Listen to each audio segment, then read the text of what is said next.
हरे कृष्ण। आज की कथा सुनने से पहले एक विशेष सूचना कि 5 दिन कार्तिक मास के बचे हैं, 11 नवंबर से 15 नवंबर तक। ये 5 दिन बहुत इंपॉर्टेंट होते हैं। पूरी कोशिश कीजिए, जल्दी उठिए।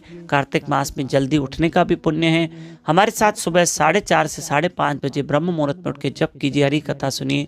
यूट्यूब चैनल दामोदर दास पे लाइव रहकर 11 से 15 तारीख तक ये बहुत इंपॉर्टेंट दिन होते हैं। पूरी कोशिश करना।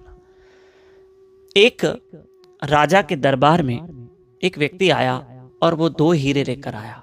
एक हीरा नकली था और एक असली था, लेकिन एक जैसे हीरे थे, कोई फर्क नहीं था। पर एक नकली था, असली था, पहचान कर पाना मुश्किल था। राजा के सामने वो व्यक्ति आया और हीरे रखे। बोले, राजा इसकी पहचान करो। आपके पास तो बड़े बड़े जौहरी है, बड़े बड़े बुद्धिशाली लोग हैं, आप पहचान करवाओ किसमें से असली कौन है, नकली कौन है, कौन सा हीरा असली है, कौन सा नकली हीरा है, पहचान कराओ। राजा ने बहुत सारे लोगों को बुलाया, बुद्धिशाली लोगों को बुलाया, मंत्रियों को बुलाया। दोनों दिखने में एक जैसे, कोई फर्क नहीं, कोई फर्क नहीं। दोनों ने देखा, सामने टेबल पे पड़ा हुआ है, देख रहे हैं सब, लेकिन सब देख रहे हैं, लेकिन सब समझ गए कि भैया हम नहीं पहचान कर पाएंगे, दोनों एक जैसे लग रहे हैं, अब कैसे पहचानें कि एक नकली है और एक असली है। ऐसे में उस सभा में एक जौहरी आया जो नेत्रहीन था और बहुत बूढ़ा था। बोला, राजा मैं पहचान करूंगा। राजा ने कहा, आप कैसे पहचान करेंगे, आप तो नेत्रहीन हैं।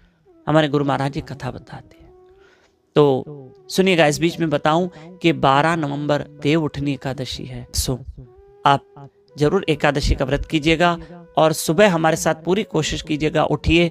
सुबह ब्रह्म मुहूर्त में उठना चाहिए। एकादशी इतनी बड़ी तिथि, प्यारी तिथि, पूरी कोशिश करना सुबह 4:30 से 5:30 बजे यूट्यूब चैनल दामोदर दास पे लाइव रहकर जप करना, हरी कथा सुनना। एकादशी है, पक्का उठना, पूरी कोशिश करना, ठीक है। तो अब उस जौहरी ने कहा, मैं पहचान लूंगा।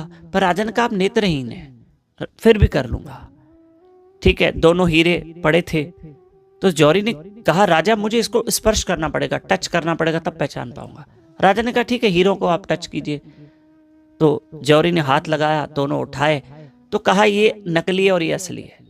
और सच में ये नकली था और ये असली था। तो राजा ने कहा, आपने कैसे पहचाना?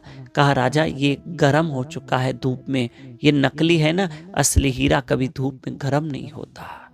इसकी पहचान मैंने ऐसे की कि जो गर्म हो गया है वो नकली है, और जो गर्म नहीं हुआ है, धूप में भी ठंडा पड़ा है, वो असली है। प्रिय बंधुओं, इस कथा का मॉरल क्या है, समझना क्या है? एक ही बात है कि कुछ लोग होते हैं जो जल्दी गर्म हो जाते हैं। थोड़ी थोड़ी बात पे गुस्सा करना, थोड़ी थोड़ी बात पे गुस्सा करना, इसका मतलब हम असली हीरे की तरह नहीं है।